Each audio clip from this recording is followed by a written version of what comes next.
Alexandra Alexiala, 20-year-old Pinay tennis star, muling nagpasabog ng headline matapos ang kanyang impressive wildcard run. Sa Miami Open, pumasok siya bilang underdog ngunit nagtala ng malalaking upset wins laban sa ilang established players ng WTA Tour. Sa torneo, tinalo niya ang mga big names gaya ni Madison Keys, reigning world number 1 Iga Swiatek, at dating French Open champion Jelena Ostapenko. Sa bawat laban, pinakita ni Ala ang explosiveness, bilis ng footwork at matinding composure. Patunay na hindi na siya basta wildcard entry lamang. Hindi natapos sa Miami ang kanyang momentum. Nasungkit din niya ang kanyang unang WTA 125 title sa Guadalajara, isang indikasyon na kaya niyang magpatuloy hanggang dulo at hindi lang umasa sa upset wins. Dagdag pa rito, gumawa rin siya ng kasaysayan bilang unang Filipino na nanolang main draw match sa isang Grand Slam matapos ang kanyang comeback performance sa US Open. Taktikal na aspeto ng kanyang laro ang mabilis na transition at agresibong ground strokes. Kapag consistent ang kanyang first serve, napipilitang lumabas sa comfort zone ang kanyang mas veteranong kalaban. Bagamat may ilang areas pa na dapat i-improve, gaya ng consistency sa serve at stamina sa long rallies, malinaw na papunta siya sa mas mataas na antas. Para sa Philippine tennis, ang mga panalong ito ay nagbigay ng global attention at mas maraming oportunidad para sa sponsorships at grassroots development. Higit pa riyan, nagbukas ito ng pintuan para mas seryosohin ng mundo ang potensyal ng isang Pinay sa international tennis stage. Ang malaking tanong ngayon, kung kaya na niyang pabagsakin ang mga Grand Slam queens ngayon, hanggang saan pa kaya ang mararating ni Alexandra Ayala sa susunod na 2 taon? Alexandra Alexiala, 20-year-old tennis star mula sa Pilipinas, muling gumawa ng kasaysayan sa international stage. Sa kanyang pinakahuling kampanya, pinatunayan niyang kaya niyang makipagsabayan at magbigay ng malalaking sorpresa sa Women's Tennis Association, WTA Tour. Naging highlight ng kanyang season ang Miami Open kung saan siya pumasok bilang wildcard entry. Sa papel, underdog si Alex.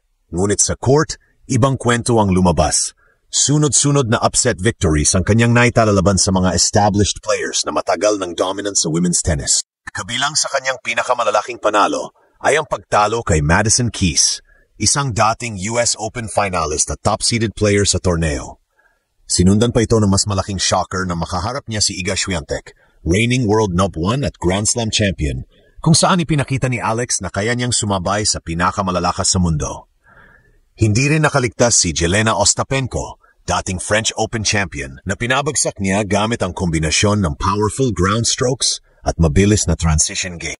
Sa bawat laban, lumabas ang maturity ni Alex bilang isang atleta.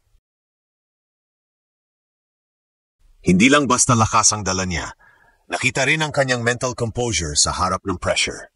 Sa edad na 20, bihira ang ganitong level ng kalmado at focus, lalo na sa entablado na puno ng mga veteranong kalaban. Umabot si Ala hanggang semifinals ng Miami Open, isang milestone na agad naglagay ng spotlight sa kanyang pangalan. Para sa isang wildcard entry, ito ay napakalaking bagay.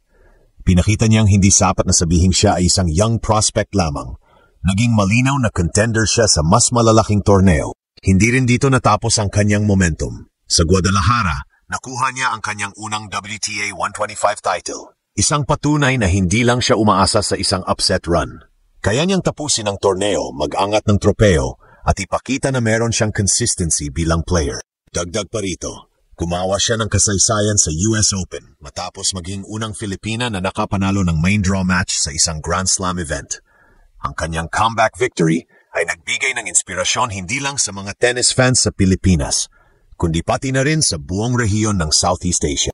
Sa aspeto ng laro, nakilala si Alex sa kanyang agresibong forehand at mabilis na footwork. Kapag umaandar ang kanyang first serve, nagiging mahirap para sa mga kalaban na makarecover. Gayunpaman, may mga aspeto pa siyang kailangang patalasin, gaya ng consistency sa serve percentage at kakayahang magtagal sa mahahabang rallies. Para sa Philippine tennis, napakalaking impact ng mga panalo ni Ala. Nagdala ito ng mas malaking exposure, dagdag na oportunidad para sa mga sponsorship, at mas maraming wildcard invites mula sa mga organizers ng malalaking torneo. Ngayon, mas lumalakas ang tanong sa tennis world. Hanggang saan kaya dadalhin ng batang Pinay na ito ang kanyang talento at determinasyon? Matapos ang breakout wildcard run ni Alexandra Alexiala, Mas lalong lumalim ang usapan tungkol sa kanyang playing style at kung paano siya umaangat laban sa mas matitinding kalaban.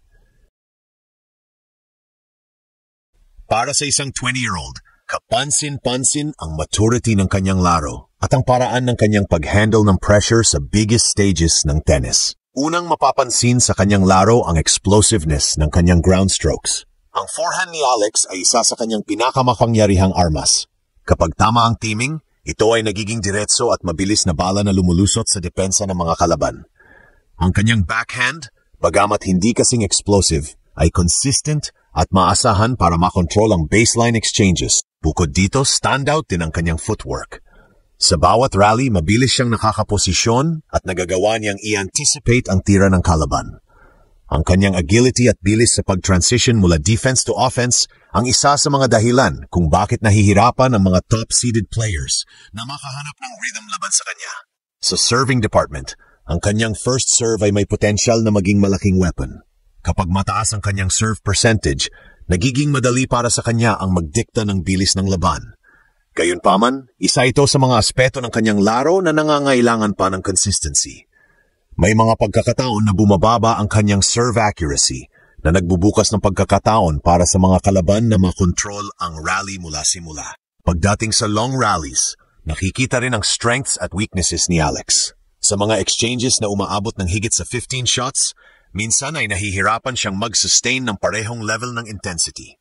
Ngunit dito rin pumapasok ang kanyang fighting spirit.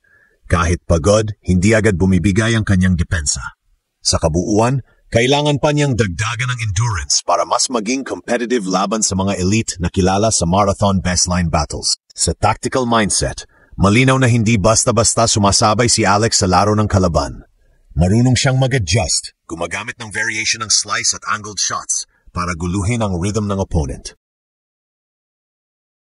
Ang ganitong maturity ay bihira sa edad niya at ito rin ang dahilan kung bakit siya nagiging effective giant killer sa WTA Tour. Ang kanyang mental game ay isa ring malaking factor.